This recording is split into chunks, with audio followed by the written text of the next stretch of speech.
நீங்க நல்லா இருப்பீங்க. ஒரு புதிய மாதம், ஜூன் மாதம் 2ஆம் தேதி. இந்த திங்கட்கிழமை இந்த காலையில இந்த துவக்கத்துல எப்படி இருக்கீங்க? ஒரு மாதிரி சோர்வா, திங்கட்கிழமை இந்த வேலைக்கு போகணும், இந்த கடமையை செய்யணும் என்ற பல வகையான ஒரு யோசனைகளோடு நீங்க அமர்ந்துகிட்டு இருக்கீங்களா? ஒன்றும் பிரச்சனை இல்லை, நீங்க நல்லா இருப்பீங்க. இந்த மாதத்தை ஆண்டவர் உங்களுக்கு கொடுத்த நோக்கமே எதற்காக தெரியுமா? உங்களை நல்லா வாழ வைக்கிறதுக்காகத்தான் இந்த மாசத்தையே ஆண்டவர் கொடுத்திருக்காரு. நீங்க செம்மையா வாழ்வீங்க, சமத்தையா வாழ்வீங்க. இந்த ஜூன் மாதம் நீங்க எழுதி வச்சுக்கோங்க, உங்க வாழ்க்கை கம்பீரமா இருக்கும், ஜெயமா இருக்கும், சிறப்பா இருக்கும், தரமா இருக்கும். ஆச்சரியமான ஆசீர்வாதங்களாலும் அழகழகான அதிசயங்களாலும் ஏற்றங்கள் மிகுந்த அற்புதங்களாலும் ஆண்டவர் அழகா உங்களை முடிசூட்ட போறார். நிறைந்த நன்மைகளால் ஆண்டவர் உங்களை மகிழ்ச்சியாக்க போறார். சந்தோஷ சமாதான நன்மைகளால் ஆண்டவர் உங்களை முடிசூட்டி இந்த ஜூன் மாதத்துல போதும் சொல்லக்கூடிய அளவுக்கு தேவன் நிறைந்த பரிபூர்ணங்களால் ஆண்டவர் உங்களை முடிசூட்ட போறாருங்க. காரணம், அவருக்கு உங்களை ரொம்ப பிடிக்கும். உங்க மேல மிகுந்த பேரன்போடு உள்ளவரா இருக்கிறார். அவரிடத்துல நிறைய சந்தோஷம் இருக்கு, அவரிடத்துல நிறைய நன்மைகள் இருக்கு, அவர்கிட்ட ஏராளமான வல்லமைகள் இருக்கு. அதை எல்லாம் இந்த மாசத்துல உங்ககிட்ட அவர் ஷேர் பண்ணிக்க போறார். அவருடைய லவ்வை, அவருடைய பவரை, அவருடைய கிருபைகளை, அவருடைய ஆற்றல்களை, அவரிடத்தில் இருக்கக்கூடிய சகல ஐஸ்வர்யங்களை உங்ககிட்ட ஷேர் பண்ணிக்க போறார். இந்த மாசத்துல அவர் உங்களுக்கு கொடுக்கிற இந்த நாளுக்குரிய வாக்குத்தத்தம் என்ன தெரியுமா? நான் வாசிக்கட்டுங்களா உங்களுக்காக? உபாகமத்தின் புஸ்தகம் 22ஆம் அதிகாரம் 7ஆம் வசனம். தாயை போகவிட்டு குஞ்சுகளை மாத்திரம் எடுத்துக்கொள்ளலாம், அப்பொழுது நீ நன்றாயிருப்பாய், உன் நாட்களும் நீடித்திருக்கும். இந்த முழு வசனத்துல ஒரு பகுதி, நீ நன்றாயிருப்பாய், உன் நாட்களும் நீடித்திருக்கும். ஆண்டவர் இன்னைக்கு உங்க செவிகள் கேட்க உங்களை பார்த்து கர்த்தருடைய ஊழியக்காரன் மூலமா சொல்ற ஒரு வார்த்தை, நீ நன்றாயிருப்பாய். நீங்க நல்லா இருப்பீங்க. இந்த மாதம் ஒவ்வொரு நாளும் நீங்க நல்லா இருப்பீங்க. இந்த மாதம் ஒவ்வொரு மணி நேரமும் நீங்க நல்லா இருப்பீங்க.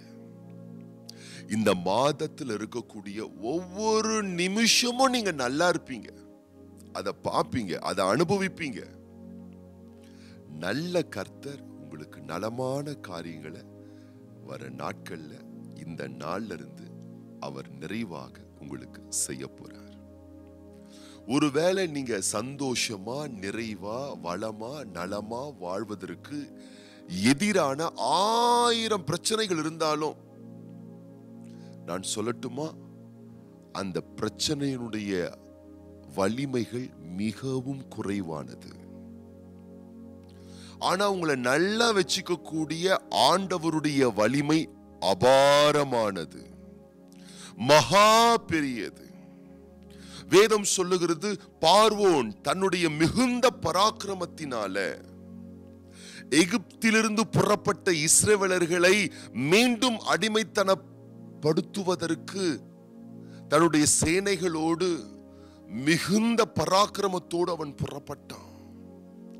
ஆனால் வேதம் சொல்லுகிறது, தேவனாகிய கர்த்தரோ அவனிலும் பெரியவனாயிருந்து ஓங்கிய புயத்தினாலும் பலத்த கரத்தினாலும் பார்வோனுடைய சேனைகள் எகிப்தின் வல்லமையிலிருந்து தமது மக்களை மீட்டெடுத்தாராம்.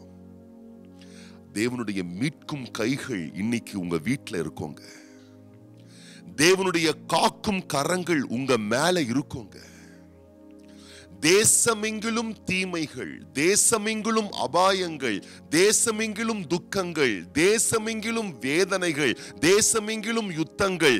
ஆனா அப்படிப்பட்ட இடத்துல ஒரே ஒரு மனுஷன் நம்புறான், ஆண்டவர் என்னை ஆசீர்வதிப்பார், ஆண்டவர் என்னை நல்லா வச்சுப்பார், ஆண்டவரே தேவரீர் என்னை ஆசீர்வதித்து உமது கரம் என்னோடு இருந்து தீங்கு என்னை துக்கப்படுத்தாதபடிக்கு அந்த பொல்லாப்புக்கனை முற்றிலும் விலக்கி காத்தருளும் என்று யாபேஸ் ஜெபித்தான்.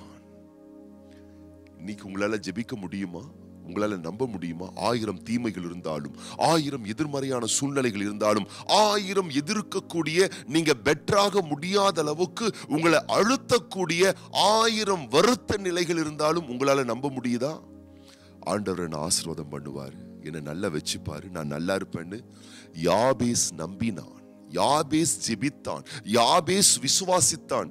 வேதம் சொல்லுகிறது, அவன் ஜெபித்த அந்த ஜெபத்துக்கு ஆண்டவர் உடனே பதில் கொடுத்தாராம். எத்தனை பெரிய ஆச்சரியம்! அவன் பேரு துக்கம், அவன் தேசம் துக்கம், அவன் குடும்ப துக்கம், அவன் வாழ்க்கை துக்கம். ஆனாலும் அவன் சொல்லுகிறான், 1000 துக்கம் இருந்தாலும் துக்கத்தை சந்தோஷமாய் மாற்றுகிற, துயரங்களை ஆசீர்வாதமாய் மாற்றுகிற ஒரு நல்ல தேவன் உண்டு, தேவரீர் என்னை ஆசீர்வதியும். அந்த ஆண்டவர் கிட்டதான் இந்த காலையில நம்ம ஜெபம் பண்ண போறோம். அவர் உங்களை ஆசீர்வதிப்பாருங்க, அவர் உங்களை நல்லா வச்சுப்பாரு.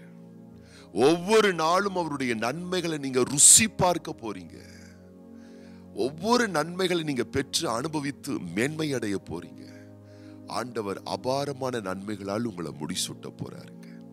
இந்த நாளிலையும் பிறந்த நாட்கள் காணக்கூடிய நம்முடைய அருமையான சகோதரர் எம் லூ Abraham, brother Paul Gnanaraj, brother Michael Chinna, sister K Shyamala, sister R Nalini, M Varshika மற்றும் திருமண நாள் காணக்கூடிய சகோதரர் கருணா, தெய்வானை தம்பதியார், பிரதர் மகாராஜன் ஜெனிதா தம்பதியார், இவர்களுடைய ஆசீர்வாதத்திற்காக நாம் ஜெபிக்க போகிறோம். கண்களை மூடி நம்ம ஜெபம் பண்ணலாமா?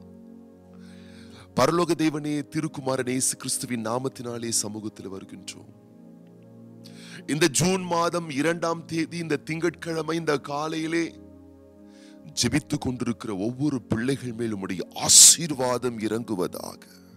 உம்முடைய பிள்ளைகளுடைய வீட்டின் மேல், உம்முடைய பிள்ளைகள் தங்கியிருக்கிற அறைகள் மேல், உம்முடைய பிள்ளைகளுடைய நிலைகள் மேல், ஒவ்வொருவருடைய சரீரங்கள் மேல் தேவரீருடைய ஆசீர்வாதம் இறங்குவதாக. நீர் கொடுத்த வார்த்தையின்படி உம்முடைய பிள்ளைகள் இன்றைய நாளிலே நன்றாயிருப்பார்களாக. உம்முடைய பிள்ளைகள் நன்றாய் வளமோடு வாழ்வதற்கு எதிர்மறையாய் இருக்கக்கூடிய, எதிர்த்து நிற்கக்கூடிய எல்லா பொல்லாங்கிலிருந்து நீர் உம்முடைய பிள்ளைகளை மீட்டு விலக்கி பாதுகாத்து காப்பாற்றி வளமாய் நலமாய் சம்பூர்ணமாய் வாழ்ந்திருக்கக்கூடிய சகல ஆசீர்வாதங்களால் நீர் உம்முடைய பிள்ளைகளை முடிசூட்டி வர்த்திக்க செய்து வாழ்ந்திருக்க பண்ணுவீராக. மகிமை கனங்கள் நாங்கள் உமக்கு மாத்திரமே செலுத்துகிறோம். இன்றைய நாளிலே பிறந்த நாட்கள், திருமண ஆண்டுகள், விசேஷமான தினங்களை காணக்கூடிய ஒவ்வொரு பிள்ளைகளை நாங்கள் வாழ்த்தி ஆசீர்வதிக்கிறோம். தேவனே, வலக்கரம் நீட்டுவீராக. யாபேசின் மேல் வைக்கப்பட்ட உம்முடைய கரம் ஒவ்வொரு பிள்ளைகள் மேல் வைக்கப்படுவதாக.